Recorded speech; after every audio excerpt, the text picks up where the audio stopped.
सो या hello hello dear students, मैं फिर से आपके बीच आ गया हूँ ज्योग्राफी का एक अनदर लेक्चर लेके। बच्चों बहुत मज़ा आने वाला है बच्चों, मैं सही बता रहा हूँ, बहुत ज़्यादा मज़ा आने वाला है। फिर से मैं आप सबों का बहुत बहुत नमस्कार करता हूँ, बहुत बहुत स्वागत करता हूँ। Hello my dear student, hello my dear friends and बस दोस्त, सबों का स्वागत करता हूँ हिमांशु मिश्रा क्लासेस के यूट्यूब चैनल पर। सर हम लोग स्टार्ट कर रहे हैं, ज्योग्राफी स्टार्ट कर चुके हैं, कर चुके हैं, 2 लेक्चर भी ले चुके हैं। आज हमारा तीसरा लेक्चर होगा।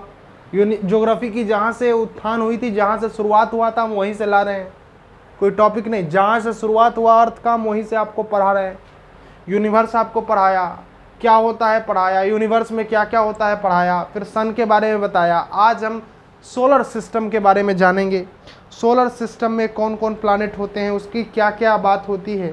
तो सोलर सिस्टम में कौन कौन प्लैनेट होते हैं वो भी मैं आपको पिछले लेक्चर में बता चुका हूँ। हेलो, आपको पता ही होगा। आज जो हम डिस्कस करने जा रहे हैं वो हर प्लैनेट का अपना अपना क्या खूबी है उसके बारे में जानेंगे।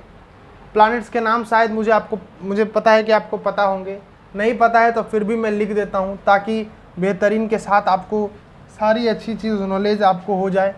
देखो बा साहब, ये क्या है? ये हमारा सन है, ये हमारा सन है ना, इसके चारों ओर चक्कर लगाता है। उसके बाद जो हमारा ये प्लैनेट है इसका नाम है मरकरी। क्या है? इस प्लैनेट का नाम है मरकरी। ओके। उसके बाद दूसरा एक प्लैनेट है, इस प्लैनेट का नाम है वेनस, है ना। उसके बाद अर्थ, है ना। उसके बाद मार्स, है ना। उसके बाद थोड़ा सा नीचे भी लिख सकता हूं, कोई बात नहीं, जुपिटर, है ना, Saturn,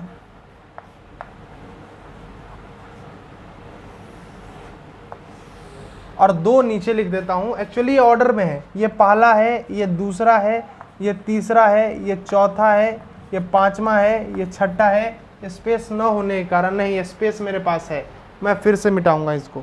sorry for inconvenience, sorry sorry sorry sorry sorry sorry. एक रो में लिखूंगा ना वो ज़्यादा बेहतर होगा, है ना, इसलिए मैं कह रहा हूँ जब स्पेस है तो इस यूज कर ही लेते हैं। मान लो मैंने यहाँ पर लिखा ये हमारा सन है, ये क्या है? सन है। उसके बाद ये क्या है? मरकरी है। ये क्या है? वेनस है। ये क्या है? अर्थ है। ये क्या है? मार्स है। ये क्या है? जुपिटर है। ये क्या है? सैटर्न है। ये क्या है?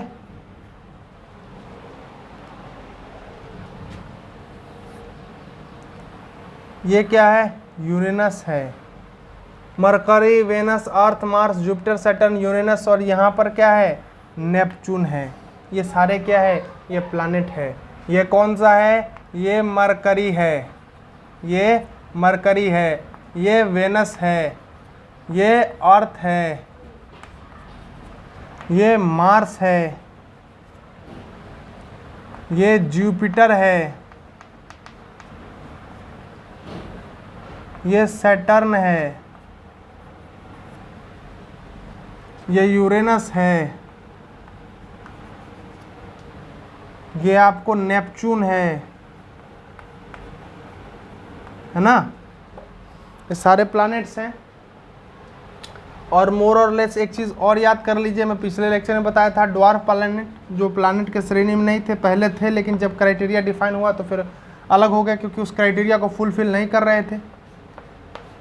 तो इसको भी, ये 5 है, इसको भी आप याद कर लीजिए। जब सोलर सिस्टम के बारे में पढ़ रहे हैं तो सोलर सिस्टम में एक सन है, 8 प्लैनेट है, 5 ड्वार्फ प्लैनेट है। तो ड्वार्फ प्लैनेट में पिछले लेक्चर में हालांकि लिख दिया था, यहाँ भी लिख देता हूँ ताकि आप याद कर लीजिएगा। पहला कौन सा है? पहला है प्लूटो है। दूसरा कौन सा है? दूसरा है इरिस है ना। तीसरा कौन है? तीसरा सेरेस है ना। चौथा कौन सा है? मेक है। और पांचवा कौन सा है? पांचवा कौन सा है बच्चों? पांचवा है होमिया। होमिया है ना। तो इसको भी आप याद कर लीजिएगा। ये भी एकदम बेहतरीन स्थिति में तरीके से मैंने आपको लिख दिया है। इसमें से भी कभी पूछ देता है कि प्लैनेट्स का नाम बताइए, तो आपको 4 ऑप्शन देगा, कहेगा ये क्या ड्वार्फ प्लैनेट है, तो आपको याद रहेगा तो आप टिक लगा सकते हो। इसमें भी से भी पूछा जा सकता है। तो खैर अभी हम बात करते हैं मरकरी, वेनस, अर्थ, मार्स, जुपिटर, सैटर्न के बारे में।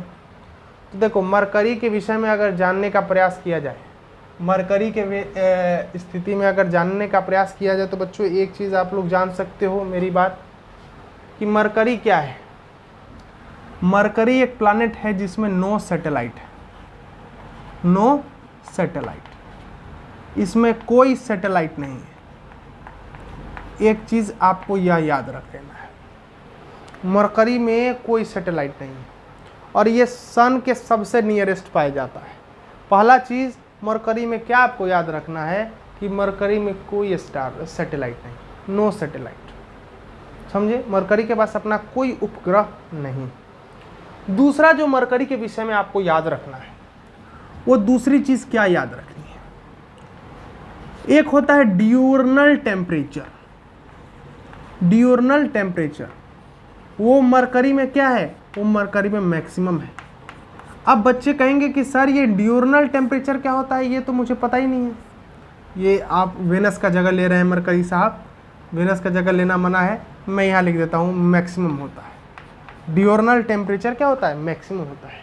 अब बच्चे कहेंगे कि सर ये डियूर्नल टेम्परेचर क्या होता है, ये जरा बताइए आप कि व्हाट इज डियूर्नल टेम्परेचर, है ना। ये लिख तो दिया, परंतु इसके विषय में तो बता दो कि होता क्या है, ये जान तो लें। देखो डियूर्नल टेम्परेचर क्या होता है कि मैक्सिमम डिफरेंस बिटवीन, मैक्सिमम है मतलब उसमें मैक्सिमम डिफरेंस है। डियूर्नल टेम्परेचर क्या होता है कि डिफरेंस बिटवीन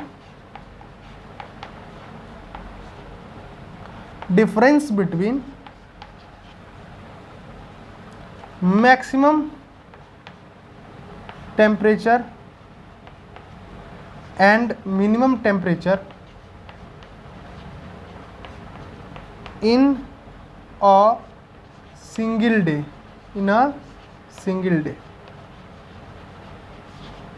कहने का मतलब कि एक ही दिन में आपका सबसे हाईएस्ट टेम्परेचर कौन है और सबसे लोएस्ट टेम्परेचर कौन है, उसका घटाव जो है उसको डियूर्नल टेम्परेचर कहते हैं। जैसे मान लीजिए कि आज का सबसे मान लीजिए कि कम टेम्परेचर 1 डिग्री सेल्सियस हो जाए और सबसे ज़्यादा टेम्परेचर मान लो 45 डिग्री सेल्सियस हो जाए, तो आपका डियूर्नल टेम्परेचर क्या होगा? आपका डियूर्नल क्या, मैक्सिमम से मिनिमम घटा दो तो 44 डिग्री सेल्सियस। मतलब वो डिफरेंस निकालना है आपके मैक्सिमम टेम्परेचर और मिनिमम टेम्परेचर के बीच में, जो एक ही दिन में हुआ हो, हर दिन नहीं।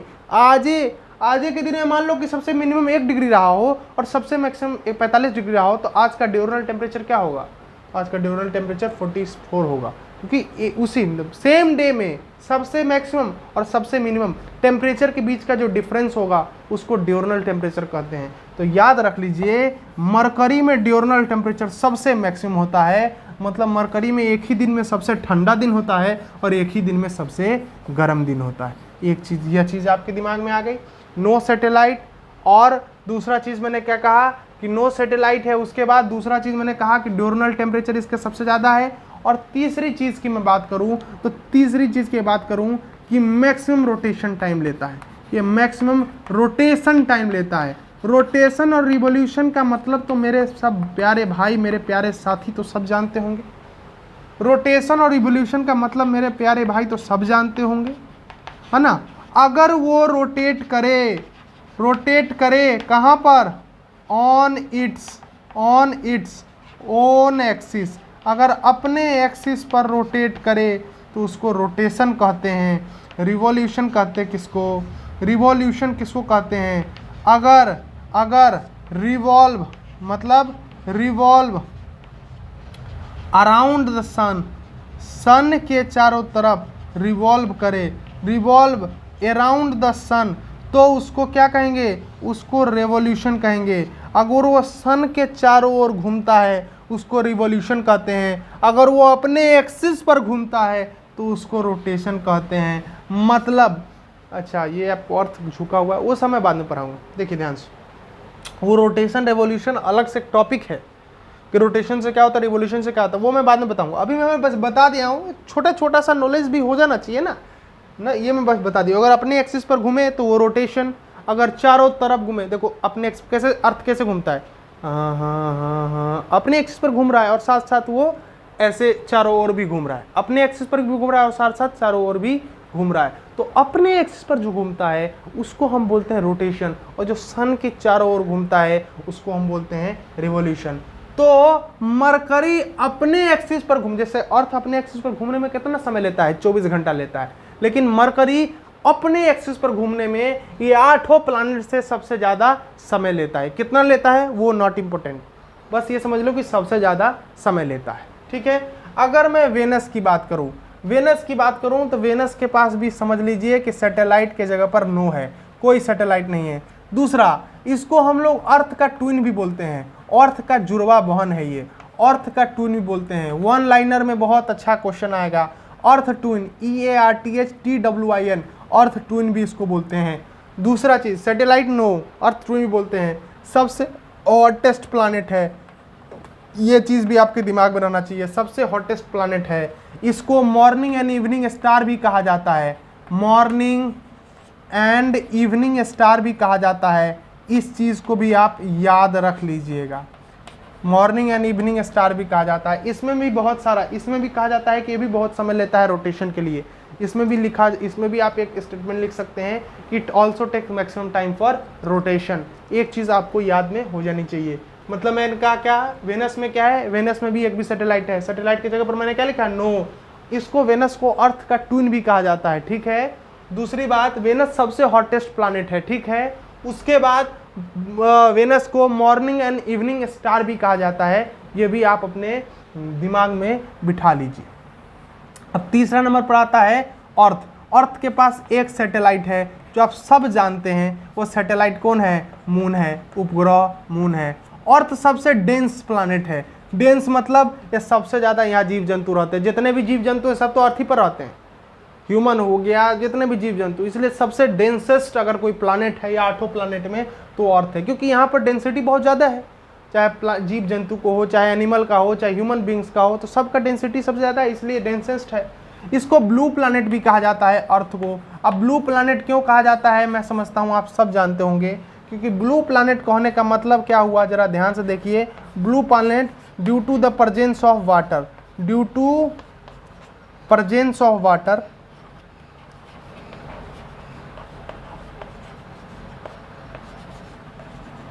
Due to presence of water, water के प्रेजेंस के कारण, due to presence of water, water के प्रेजेंस के कारण हम अर्थ को ब्लू प्लैनेट भी कहते हैं। अर्थ के पास एक सैटेलाइट है, अर्थ सबसे डेंसेस्ट प्लैनेट है, और अर्थ को हम लोग ब्लू प्लैनेट भी कहते हैं। अब हम लोग मार्स पर चले आते हैं, मार्स के विषय में जानने का प्रयास करेंगे बच्चों। तो मार्स के पास 2 सैटेलाइट है, याद रख लीजिए, मार्स के पास 2 सैटेलाइट है। Name is not important. इसको रेड प्लैनेट भी कहा जाता है, इसको रेड प्लैनेट भी कहा जाता है, लाल ग्रह, लाल ग्रह, इसको रेड प्लैनेट भी कहा जाता है। तीसरी बात अगर मैं बात करूं तो मार्स पर माउंटेन रेंज है जिसका नाम है निक्स ओलंपिया। मार्स पर एक माउंटेन रेंज है जिसका नाम है निक्स, NIX Olympia, OLY Olympia, OLYMPIA, निक्स ओलंपिया, जो क्या है, जो माउंटेन है, जो क्या है, जो माउंटेन है। कहाँ पाया जाता है, मार्स पर है माउंटेन रेंज। याद रखो, करंट अफेयर्स का मैं आपको क्वेश्चन एक बता देना चाहता हूँ। करंट अफेयर में शायद यहाँ तक दिखाई दे रहा हो, तो UAE ने मार्स पर अपना एक मिशन भेजा है, क्योंकि मार्स पर लाइफ है कि नहीं है, उस मिशन का नाम है होप। करंट अफेयर का क्वेश्चन UAE ने, अभी लेटेस्ट की बात कर रहा हूँ। और चाइना ने भी भेजा है, चाइना ने भी भेजा है। अरे आपने भारत का नहीं देखा, चंद्रयान 2 है ना, चंद्रयान के बारे में सुना था ना, तो चंद्रयान चंद्रमा पर जाने वाला था। तो याद रखिए UAE ने भेजा है, जो चंद्रयान का नाम क्या है, UAE ने अपना एक मिशन भेजा, उस सैटेलाइट का नाम था क्या, जो मिशन UAE ने भेजा है कि मार्स पर लाइफ है कि नहीं है, वो है होप। आर्टिफिशियल सैटेलाइट्स होते हैं। और चाइना ने भेजा है Tianwen, Tianwen, TIANWEN, Tianwen first, इस दोनों ने अपना आर्टिफिशियल सैटेलाइट भेजा है, मतलब अपना मिशन भेजा है अर्थ मार्स पर कि लाइफ है कि नहीं है ये जानने के लिए। करंट अफेयर का 2 क्वेश्चन भी मैंने आपको बता दिया। यूएई ने होप भेजा है और चाइना ने तियानवेन भेजा है। ये चीज़ आपको बिल्कुल अपने, मैं समझता हूँ कि ध्यान में आपको आ गया होगा। मार्स पर 2 सैटेलाइट है जिसको हम रेड प्लैनेट भी कहते हैं, निक्स ओलंपिया है, ये समझ रहे हो आप, बिल्कुल ध्यान से समझ रहे हो। अगर मैं जुपिटर की बात करूँ बाबू साहब, जुपिटर सबसे बड़ा प्लैनेट है, याद रख लीजिए, सबसे बड़ा प्लैनेट, वेरी बिग प्लैनेट। ये 8 प्लैनेट में सबसे बड़ा प्लैनेट अगर पूछा जाए तो एक वर्ड में जवाब देना है जुपिटर। जुपिटर के बाद साहब 67 सैटेलाइट हैं, 67 सैटेलाइट जुपिटर के पास है। कोई भी पूछे कि जुपिटर क्या है तो याद रखो 8 प्लैनेट में सबसे ज़्यादा जो प्लैनेट, बड़ा प्लैनेट है वो जुपिटर ही है। ये चीज़ आपके दिमाग में हो जाना चाहिए। इसके पास 67 सैटेलाइट्स हैं, ये चीज़ आपको बिल्कुल ध्यान में रख लेना है। अगर मैं सैटर्न के बारे में बात करूं तो सैटर्न में 62 सैटेलाइट, सैटर्न के पास 62 सैटेलाइट्स। और सैटर्न का सबसे मेन सैटेलाइट जो मैं अगर कहूं कि सबसे मेन सैटेलाइट कौन सा है सैटर्न के पास बाबू, तो सबसे मेन सैटेलाइट सैटर्न के पास टाइटन है, टाइटन। और ये सबसे लेस्ट डेंस है, सबसे लेस डेंस है। सबसे ज़्यादा डेंस मैंने आपको बताया था अर्थ है, और सबसे कम डेंस की बात मैं करूं, सबसे कम डेंस की बात मैं करूं तो वो कौन सा है, वो सैटर्न है। ज़रा एक बार मैं वीडियो देख लूं बच्चों, क्योंकि वीडियो सही से आ रहा है कि नहीं वो मैं एक बार चेक करके ज़रा देख लेता हूं। वो बिल्कुल अच्छे से जो है सो आ रहा है, ये एकदम बढ़िया, एकदम क्या है दिख रहा है ना, सारा चीज़ दिख रहा है।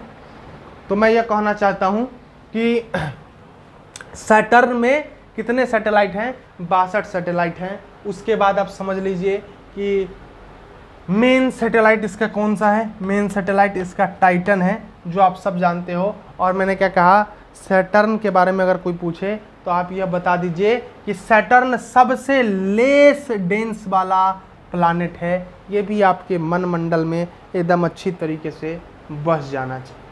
अगर आपसे कोई पूछे, अगर आपसे कोई पूछे कि भैया आप यूरेनस के बारे में बताइए, तो यूरेनस के बारे में ज़्यादा जानने की आवश्यकता नहीं है। एक चीज़ बस जानना है कि इसके पास 27 सैटेलाइट्स हैं, और कुछ यूरेनस के बारे में जानना नहीं है।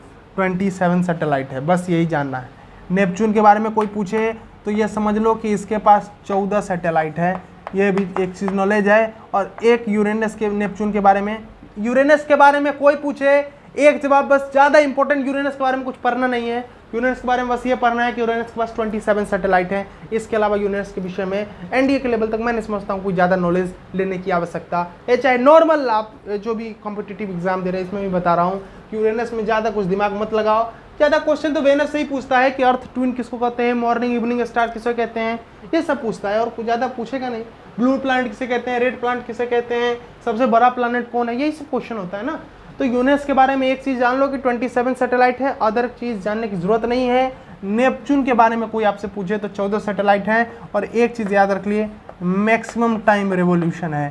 मैक्सिमम टाइम अगर रोटेशन पूछा जाए तो मरकरी है, वेनस है। अगर मैक्सिमम टाइम रिवॉल्यूशन पूछा जाए कि सन के चारों ओर चक्कर लगाने के लिए सबसे ज़्यादा समय लेने वाले प्लैनेट का नाम बताइए, तो आपने उत्तर देना है, आपने उत्तर देना है नेपच्यून। साहब वह नेपच्यून है ना, साहब वो नेपच्यून है जो सबसे ज़्यादा समय लेता है अर्थ के चारों ओर चक्कर लगाने में। और अपने एक्सिस पर चक्कर लगाने में सबसे ज़्यादा समय लेने वाला जो प्लैनेट है वो या तो मरकरी है या वेनस है। मैंने आपको इस लेक्चर में सब प्लैनेट का अलग अलग तरीके से उसकी क्या क्या प्रॉपर्टी है। मरकरी में 9 सैटेलाइट, एक बार फिर से मैं रिवाइज करता हूँ, मरकरी में कोई सैटेलाइट नहीं है। ड्यूरेनल टेम्परेचर सबसे मैक्सिमम है। ड्यूरेनल टेम्परेचर मतलब क्या होता है, ड्यूरेनल टेम्परेचर मतलब क्या होता है कि उस द पर्टिकुलर डे में आपका सबसे मैक्सिमम और सबसे मिनिमम टेम्परेचर क्या है, उसका डिफरेंस, उसी को ड्यूरेनल टेम्परेचर कहते हो। मैक्सिमम रोटेशन टाइम लेता है मरकरी, मरकरी सबसे ज़्यादा रोटेशन टाइम लेता है। रोटेशन क्या होता है, अपने एक्सिस पर घूमना, ये चीज़ समझ लीजिए आप। वेनस की बात करें तो वेनस में भी कोई सैटेलाइट नहीं है। वेनस को अर्थ का ट्विन कहा जाता है। वेनस सबसे हॉटेस्ट होता है, वेनस को मॉर्निंग एंड इवनिंग स्टार कहा जाता है, वेनस को। उसके बाद अर्थ को क्या कहा जाता है? अर्थ के पास एक सैटेलाइट है। अर्थ सबसे डेंसेस्ट प्लानेट है, सबसे डेंस प्लानेट है। और अर्थ को ब्लू प्लानेट कहा जाता है। ब्लू प्लानेट क्यों कहा जाता है? क्योंकि अर्थ पर बहुत ज़्यादा वाटर है। आप समझते हो, अर्थ पर बहुत ज़्यादा वाटर है। 1/3 मैं समझता हूँ 3/4 तो अर्थ पर पानी ही पानी है, बस 1 भाग में ज़मीन है, इसलिए अर्थ को ब्लू प्लैनेट कहा जाता है। मार्स पर आए तो मार्स के पास 2 सैटेलाइट हैं। मार्स के पास 2 सैटेलाइट है। मार्स को रेड प्लैनेट भी कहा जाता है बच्चों। और मार्स पर एक माउंटेन रेंज भी है, जिस माउंटेन रेंज का नाम है निक्स ओलंपिया। ये चीज़ जान लो। मार्स पर अभी अभी जिस लेटेस्ट में 2 देश ने अपना मिशन भेजा है जानने के लिए कि मार्स पर लाइफ है कि नहीं। वो एक यूएई ने भेजा है जिसका नाम होप है, और दूसरा चाइना ने भेजा है जिसका नाम तियानवेन फर्स्ट है। ये चीज़ भी अपने दिमाग में आप बिल्कुल अच्छे तरीके से एकदम अपने हार्ड डिस्क में जमा कर लें। उसके बाद जुपिटर है। जुपिटर सबसे बड़ा प्लानेट है, ये चीज़ जान लीजिए। जुपिटर के पास 67 सैटेलाइट है, ये चीज़ जान लीजिए। सैटर्न के पास 62 सैटेलाइट है, ये भी समझना है। और सैटर्न के पास 62 सैटेलाइट के साथ साथ जो मेन सैटेलाइट है सैटर्न का, वो कौन सा है? वो टाइटन है। ओके। उसके बाद जब बात करते हैं यूरेनस के बाद, ज़्यादा कुछ जानना नहीं है। यूरेनस क्या है? 27 सैटेलाइट है। और नेपच्यून की बात करें तो नेपच्यून के पास 14 सैटेलाइट है। और नेपच्यून मैक्सिमम टाइम लेता है किसके लिए? रिवॉल्यूशन के लिए। मैं समझता हूँ आपको सारा चीज़ बिल्कुल अच्छे तरीके से मेरे दोस्त मेरे भाई सब चीज़ समझ आ गया होगा इस मेहनत के लिए। और मैं समझता हूँ कि रोटेशन रिवॉल्यूशन भी मैंने बताया, ड्यूरल टेम्परेचर भी बताया। और ये ड्वार्फ प्लैनेट 5 है, ये भी आप याद कर ले मेरे भाई। प्लूटो है, इरिस है, सेरेस है, मेक है, हाउमिया है, ये भी आपको याद होना चाहिए था। और याद कर लीजिए, याद नहीं है तो। और अभी इस लेक्चर में इतना ही, फिर नेक्स्ट लेक्चर पे और आगे की बात करेंगे। तब तक के लिए बहुत बहुत धन्यवाद भाई इस मेहनत के लिए। Please like and subscribe and share करना इस वीडियो को बिल्कुल ना भूलें मेरे दोस्त। और सब्सक्राइब जरूर करें चैनल को, और लाइक भी जरूर करें। Thank you very much.